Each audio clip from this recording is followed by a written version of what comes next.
Bonjour mes amis des chats. Je pensais avoir choisi le bon chat. Il y a 19 ans, chez une dame d'une famille d'accueil, j'ai adopté Wi-Fi. Alors je suis rentré dans le garage, au milieu de ses frères et sœurs, la Wi-Fi m'a regardé, il s'est approché et j'ai fondu tout de suite. Ouais, en quelques secondes là c'était évident, ouais, c'est lui. Sauf que pendant ces 30 secondes là, mon cerveau m'a raconté en fait toute une histoire. Ah oui, j'ai pensé, ce chat même déjà, il a besoin de moi, on est fait l'un pour l'autre. Alors spoiler, tout ça c'était faux. Ouais, Wi-Fi ne tombait pas amoureux de moi, il était juste curieux, explorateur. Et ça voulait dire quelque chose de très précis sur son caractère, que je n'ai compris en fait que bien plus tard. Alors laissez-moi vous montrer les 5 signaux que votre chat vous envoie au moment exact où vous allez craquer là lors d'une adoption.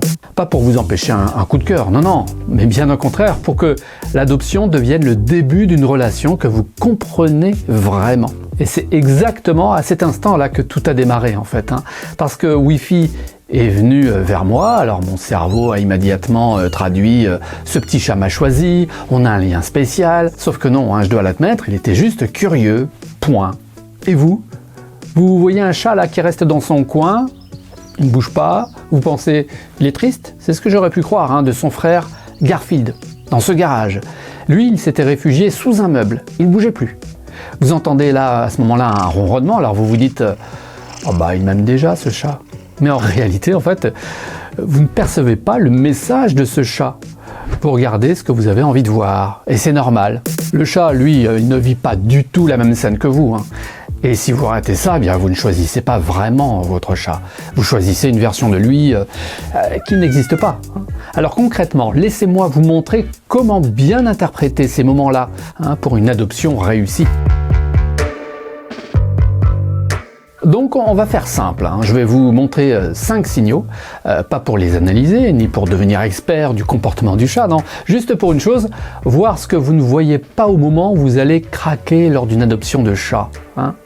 Parce qu'au moment d'adopter un chat, tout peut aller très vite. Parfois il faut patienter plusieurs semaines pour tomber sur un bon candidat, et parfois quelques minutes seulement suffisent. Et dans ce laps de temps, eh bien, votre cerveau va prendre une décision, souvent émotionnelle et irréversible. Pourtant, le chat, lui, vous donne des informations très claires sur qui il est. Est-ce que vous parvenez à bien les lire d'ailleurs? Alors on commence, premier signal, Wi-Fi.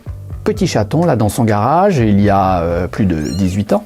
Je rentre, il s'approche direct, contact facile. Les autres chatons autour mettront plusieurs minutes à oser m'approcher. Mon cerveau traduit immédiatement là. Il m'a choisi ce chat. On a un lien spécial. Eh bien sauf que non.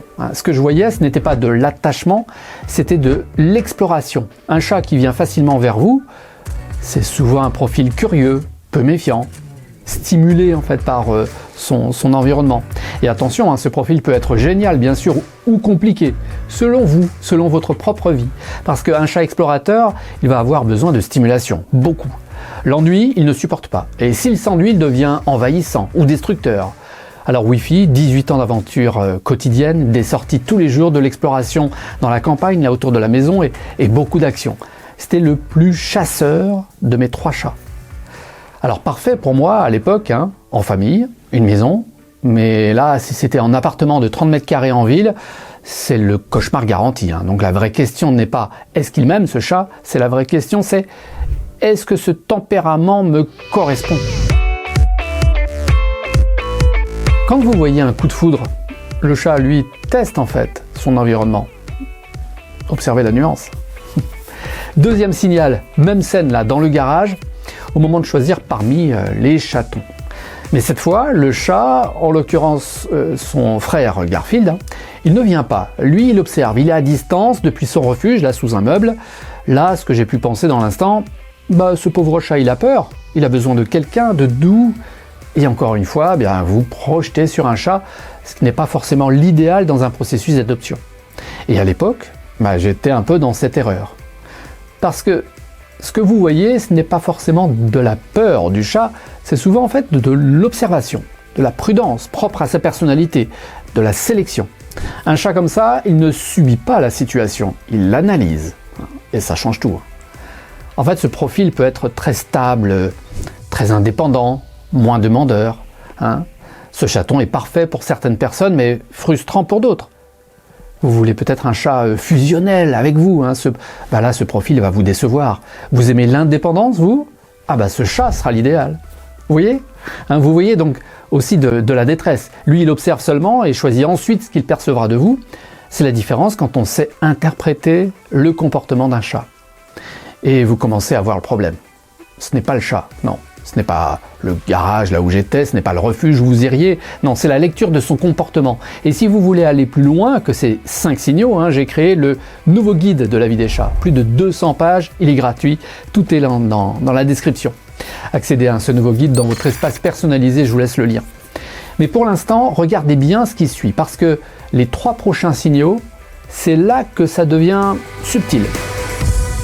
3e signal, c'est le piège courant. Hein. Sacha, notre chat, il y a environ 9 ans, il est arrivé chez nous seulement depuis quelques semaines, il est sur mes genoux, il ronronne. Bien, moi je peux penser, ah bah ce chat m'aime bien, il est bien là, c'est gagné. Je ne suis plus aussi catégorique qu'à l'époque. En fait, le ronronnement, ce n'est pas un bouton bonheur. Non, un chat peut ronronner quand il est bien, oui, mais aussi quand il est stressé, quand il cherche à se rassurer, quand il est en inconfort. Une étude de Karen McComb de l'Université du Sussex a montré que les chats utilisent des fréquences spécifiques dans le ronronnement pour faire appel. Ouais, c'est ce qui est appelé le mécanisme de régulation émotionnelle. Alors ce n'est pas forcément en effet de l'affection, un ronronnement. Donc ce moment où vous pouvez penser « Ah, ce chat ronronne, il est déjà attaché à moi ». Pour lui, ce n'est pas forcément le cas. Il peut juste gérer un inconfort émotionnel. Et ça change tout, hein. Un chat qui ronronne facilement dans un environnement inconnu, ce n'est pas forcément un chat affectueux. C'est parfois un chat qui s'autorégule, qui tente donc de se rassurer. Et selon votre environnement de vie, bien, ça peut donner un chat très dépendant, anxieux, qui demande ensuite beaucoup de patience. Donc la vraie question est, pourquoi mon chat ronronne au lieu de « est-ce qu'il m'aime » Alors c'est vrai, vous entendez de l'amour alors que lui gère une émotion seulement, hein, et ça c'est différent. 4e signal, mes amis des chats. Votre chat est là maintenant tranquille, il est posé, il est silencieux. Vous le regardez et vous aimez penser alors, parfait, mon chat est sage, il ne pose pas de problème. Encore une fois, c'est une projection de votre part, si je puis me permettre. Ouais, parce que le calme, ça ne veut rien dire tout seul. Alors Garfield en reprend la situation, c'est le frère de Wi-Fi, il est dans ce garage il y a des années, il ne bougeait pas, calme total. Et moi j'ai pu penser, ce serait un chat facile. 3 mois plus tard, en fait, c'est l'hyper craintif, le plus anxieux de mes chats qui apparaît à moi. Il ne supportait pas, il râlait à chaque changement d'habitude. En fait, il était différent de mes premières croyances. Pourquoi? Parce que réfugié sous un meuble là dans le garage, il était en fait inhibé. Il attendait, il économisait son énergie. Un chat calme peut être donc détendu, ou inhibé, ou épuisé, ou simplement en observation. Voyez? Et dans un refuge, là ce que vous prenez pour du calme peut être de la mise en retrait. Un chat qui ne bouge pas beaucoup, ce n'est pas forcément un chat facile. Hein. C'est parfois un chat qui observe pour s'adapter ensuite. Il attend. Et il ressort après, une fois qu'il se sent en sécurité. Garfield s'est donc affirmé comme le plus craintif de mes 3 chats, très différent de ma première estimation. Alors je ne comprenais pas, dans les premiers temps, j'ai été surpris. Tiens, Garfield a changé. Non, pas du tout. C'est juste que moi, je ne l'avais pas regardé et j'avais surtout mal interprété son comportement. Alors vous voyez le calme là de votre chat maintenant? Lui en fait, il s'adapte seulement. Voilà, c'est ça la nuance. Allez, 5e et dernier signal, c'est le plus important à mes yeux, mes amis des chats, le moment où tout s'accélère. On retourne dans le garage au moment de l'adopter. Wi-Fi. Wi-Fi, je le regarde, je sais, allez, c'est lui, c'est sûr. Et là, tout le reste disparaît autour. C'est normal, vraiment. Là, notre cerveau fonctionne comme ça, en fait. Il comble les zones floues, il interprète, il projette. Et un chat, c'est une ambiguïté permanente. Donc ce coup de cœur, il est réel, mais l'histoire que vous construisez autour, elle ne l'est pas forcément. Et là, c'est un moment décisif de notre histoire avec notre chat à ce moment-là. Vous comprenez? Prenez 10 minutes, pas pour réfléchir, mais pour observer.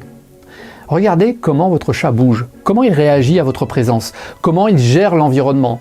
Wi-Fi, par exemple, lui, il explorait partout, constamment. Il s'est montré un chat très actif, il avait besoin d'espace. Et là, vous ne choisissez plus seulement avec votre émotion, vous ajoutez votre regard sur ce chat. Vous voyez une évidence, hein, lui il vous montre des indices, c'est différent, voilà. Votre cœur va craquer, oui, tant mieux, et c'est exactement ce qu'il faut pour ce moment d'adoption. Mais maintenant, vous savez quelque chose que vous ne saviez pas avant, je pense, hein. Ce moment-là, ce n'est pas juste une émotion, votre cœur qui parle, mais une interprétation aussi de votre part. Et la prochaine fois que ça arrivera, bien, vous ne verrez plus jamais un chat de la même façon. Hein, vous ne penserez plus « Ah, ce chat m'aime » ou « Il a besoin de moi ».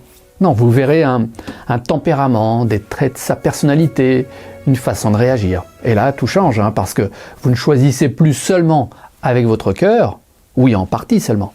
Vous choisissez avec votre cœur et avec ce que vous comprenez de son comportement. Vous me suivez? Et c'est exactement ça qui crée une relation qui tient dans le temps avec votre chat. Alors si vous voulez tout comprendre de cette lecture du comportement du chat, le nouveau guide de la vie des chats, il est gratuit, le lien directement dans la description. Vous vous souvenez du moment précis, vous, où vous avez adopté votre chat? Vous vous souvenez de ce moment-là, hein? Qu'est-ce qui vous a fait craquer? Dites-le moi en commentaire aussi. Et avec le recul, est-ce que c'était vraiment le bon signal, d'après vous? Parce qu'on apprend tous, hein, moi le premier. En tout cas, je vous remercie pour tout ce que vous faites pour votre chat. Mon chat Sacha, lui, sera ravi de savoir que vous êtes bien abonné à cette chaîne des Gaga des chats, la chaîne de la vie des chats.